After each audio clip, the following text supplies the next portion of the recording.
الحمدللہ رب العالمین والعاقبۃ للمتقین والصلاۃ والسلام علی سید الانبیاء والمرسلین۔ ناظرین سامعین، السلام علیکم ورحمۃ اللہ تعالی وبرکاتہ۔ جیسا کہ آپ کو معلوم ہے کہ جو قومیں اسلاف کے کارنامے بھول جاتی ہیں اور اپنے اسلاف کو یاد نہیں رکھتی، وہ قومیں اپنا وجود کھو دیتی ہیں۔ تو آج آپ کی خدمت میں ایک ایسی شخصیت کا ذکر کرنا مقصود ہے کہ جسے عوام تو عوام، خواص اور محدثین اور فقہا نے بھی امام اعظم، امام الائمہ، سراج الامہ، رئیس الفقہا والمجتہدین، سید الاولیاء والمحدثین کے القابات سے نوازا ہے۔ امام اعظم ابو حنیفہ رحمۃ اللہ علیہ 80 ہجری میں کوفہ میں پیدا ہوئے۔ عراق کی سرزمین وہ سرزمین ہے کہ جسے کئی صحابہ اکرام رضوان اللہ تعالی علیہم اجمعین کی قیام گاہ کہا جاتا ہے۔ بالخصوص عراق کی سرزمین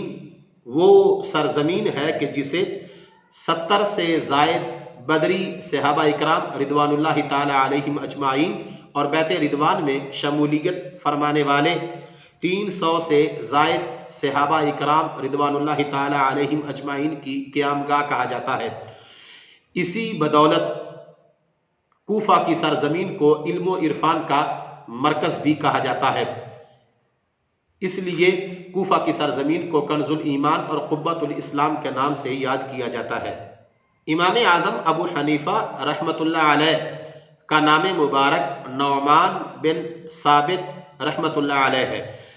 امام اعظم ابو حنیفہ رحمۃ اللہ علیہ کوفہ میں پروان چڑھے۔ آپ کا خاندانی پیشہ تجارت تھا، تو جب آپ تھوڑے سے بڑے ہوئے تو اپنے ہی پیشے کے ساتھ وابستہ ہونے لگے۔ ایک مرتبہ کوفے کے ایک بازار سے آپ کا گزر ہو رہا تھا کہ امام شعبی رحمۃ اللہ علیہ کی نظر امام اعظم ابو حنیفہ کے چہرے پر پڑی۔ امام شعبی رحمۃ اللہ علیہ نے امام اعظم ابو حنیفہ رحمۃ اللہ علیہ کو یہ مشورہ دیا کہ آپ کی پیشانی میں جو نور علم مجھے نظر آ رہا ہے، میں آپ کو یہ مشورہ دیتا ہوں کہ علماء کی مجالس میں بیٹھنا شروع کریں۔ تو اس لحاظ سے امام شعبی رحمۃ اللہ علیہ نے جب آپ کو ترغیب دلائی تو امام اعظم ابو حنیفہ رحمۃ اللہ علیہ شروع میں علم کلام کی طرف متوجہ ہوئے اور علم کلام کو سیکھنا شروع کیا۔ کئی بحث و مناظرے آپ نے فرمائے۔ ایک مرتبہ ایک خاتون آپ کی خدمت میں ایک مسئلہ پوچھنے کے لیے حاضر ہوئی اور اس خاتون نے آپ سے دریافت کیا کہ طلاق دینے کا شرعی طریقہ کیا ہے، جو کہ امام اعظم ابو حنیفہ رحمۃ اللہ علیہ اس خاتون کے مسئلے کا جواب نہ دے سکے اور اپنے استاد امام حماد بن سلیمان رحمۃ اللہ علیہ کی خدمت میں بھیج دیا اور اس عورت کو یہ کہا کہ جو جواب امام حماد رحمۃ اللہ علیہ آپ کو دے وہی جواب مجھے جاتے ہوئے بتا کر جانا۔ تو امام اعظم ابو حنیفہ رحمۃ اللہ علیہ کو اس موقع پر بڑی شرمندگی کا سامنا کرنا پڑا اور آپ نے یہ جانچ لیا کہ عوام، خواص، زہاد اور قضات ان تمام کو اس وقت جس علمی مشکل کا سامنا ہے وہ علم فقہ ہے، تو آپ نے علم کلام کو چھوڑ کے علم فقہ کی طرف توجہ دی۔ اگر بات کی جائے آپ کے اساتذہ کی تو جس طرح کے علامہ ابن حجر ہیتمی مکی رحمۃ اللہ علیہ آپ نے بیان کیا ہے کہ آپ کے اساتذہ اور شیوخ کی جو تعداد ہے وہ 4000 سے تجاوز ہے۔ امام ابو حفص کبیر رحمۃ اللہ علیہ فرماتے ہیں کہ امام اعظم ابو حنیفہ رحمۃ اللہ علیہ کے 4000 استاذ اور شیوخ وہ ہیں جن کا تعلق تابعین سے ہے اور جو غیر تابعین ہیں وہ ان کے علاوہ ہیں۔ آپ کے سارے اساتذہ کا ذکر کرنا تو بہت زیادہ مشکل ہے، البتہ چند کے نام جو ہیں وہ بیان کر دیے جاتے ہیں۔ نمبر 1 حضرت حماد بن سلیمان رحمۃ اللہ علیہ۔ نمبر 2 حضرت ابراہیم بن محمد بن منتشر رحمۃ اللہ علیہ۔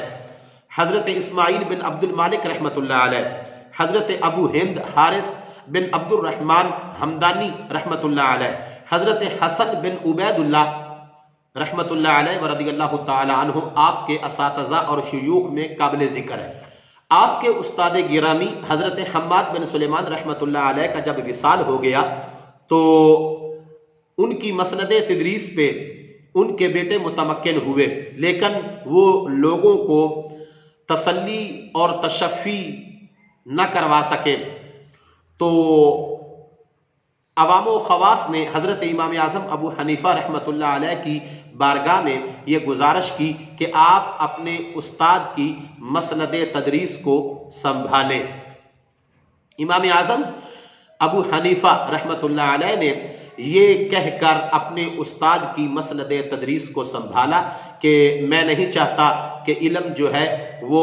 مٹ جائے، علم کی بقا کے لیے میں اپنے استاد کی مسند پر بیٹھ کر تدریس کے فرائض سر انجام دینے کے لیے تیار ہوں۔ تو جب لوگوں کو یہ معلوم ہوا کہ امام اعظم ابو حنیفہ رحمۃ اللہ علیہ تیار ہو گئے ہیں پڑھانے کے لیے، تو پھر دنیا کے مختلف کونوں سے جوک در جوک تشنیگان علم اپنی علمی پیاس بجھانے کے لیے امام اعظم ابو حنیفہ رحمۃ اللہ علیہ کی کلاس میں بیٹھ کر اپنی علمی پیاس بجھانے لگے۔ آپ کے جو تلامذہ ہیں ان کی تعداد 1000 کے قریب تھی، جن میں 40 آپ کے شاگردوں میں ایسے شاگرد تھے کہ جنہوں نے علم و فضل کا وہ کمال درجہ حاصل کیا کہ جس کی بدولت وہ درجہ اجتہاد پر فائز تھے، اور امام اعظم ابو حنیفہ رحمۃ اللہ علیہ کے مشیر خاص بھی تھے، جن میں چند کے نام جو ہیں وہ انتہائی زیادہ قابل ذکر ہیں، جس طرح کے امام ابو یوسف ہیں، اور ان کے ساتھ امام عبداللہ بن مبارک رحمۃ اللہ علیہ ہیں، اور ان کے ساتھ آپ کے بیٹے امام حماد بن ابو حنیفہ رحمۃ اللہ علیہ ہیں، اور ان کے ساتھ امام وکیع بن جراح رحمۃ اللہ علیہ ہیں، اور ان کے ساتھ امام داؤد وغیرہ۔ امام اعظم ابو حنیفہ رحمۃ اللہ علیہ کی علمی وجاہت اور آپ کی علمی قد و قامت کا اندازہ اس بات سے لگایا جا سکتا ہے کہ امام بخاری رحمۃ اللہ علیہ، جن کو امام المسلمین اور امام المحدثین کہا جاتا ہے، اور قرآن مجید برہان رشید کے بعد بخاری شریف کو جو مقام حاصل ہے وہ کسی سے مخفی اور پوشیدہ نہیں ہے، اتنے عظیم محدث اور صاحب امام بخاری آپ کے شاگردوں کے شاگرد ہیں۔ امام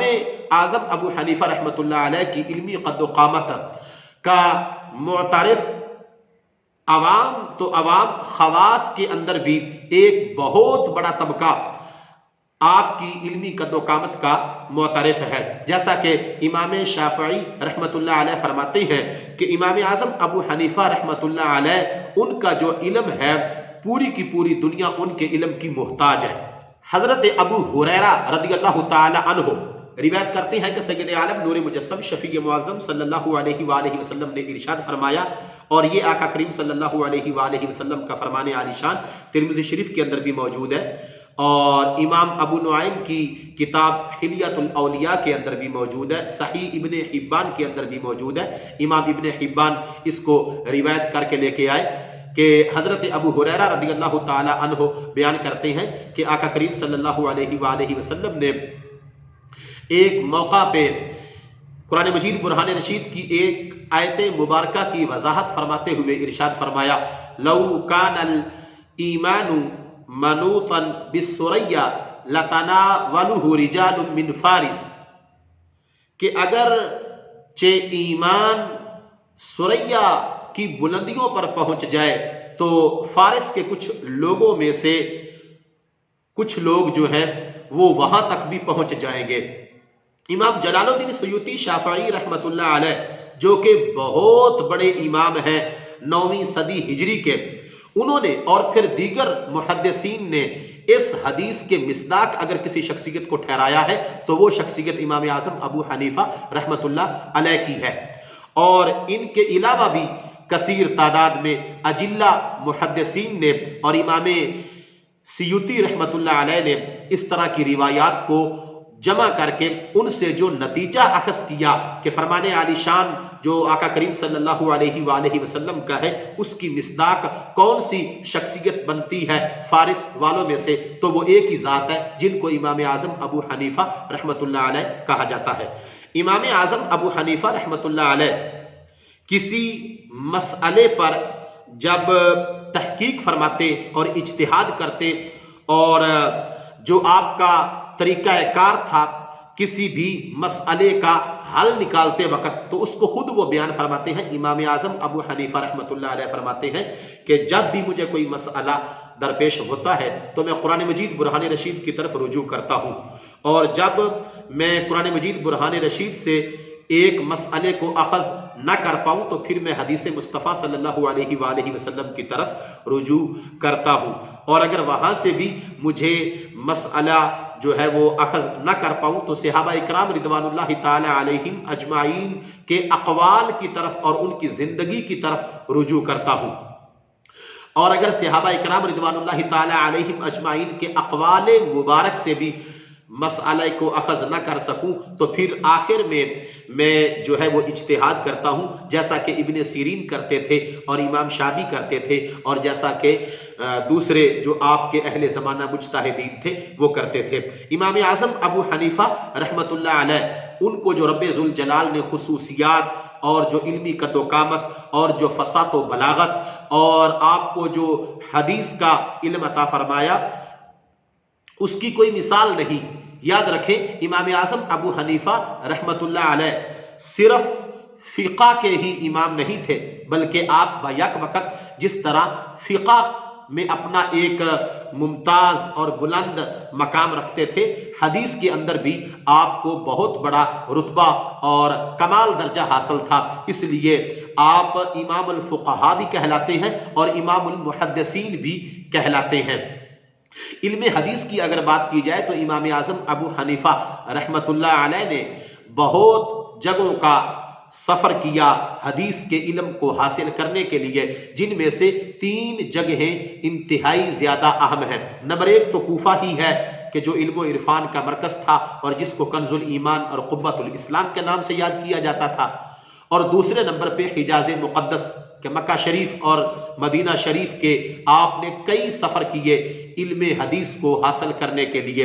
اور اسی طرح جو تیسری جگہ ہے وہ ہے بصرہ کا مقام کہ جہاں کا آپ نے متعدد بار علم حدیث کے حصول کے لیے سفر کیا۔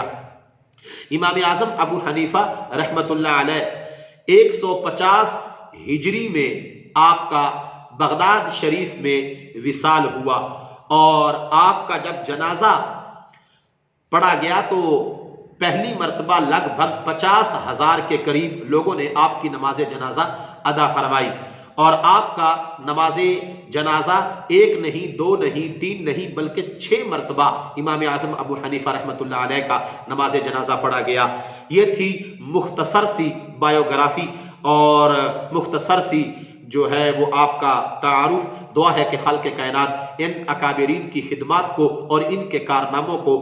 قوم کو رہتی دنیا تک یاد رکھنے کی توفیق عطا فرمائے۔ رب ذوالجلال امام اعظم ابو حنیفہ رحمۃ اللہ علیہ کی مرقد پر نور پر کروڑوں رحمتوں کا نزول فرمائے۔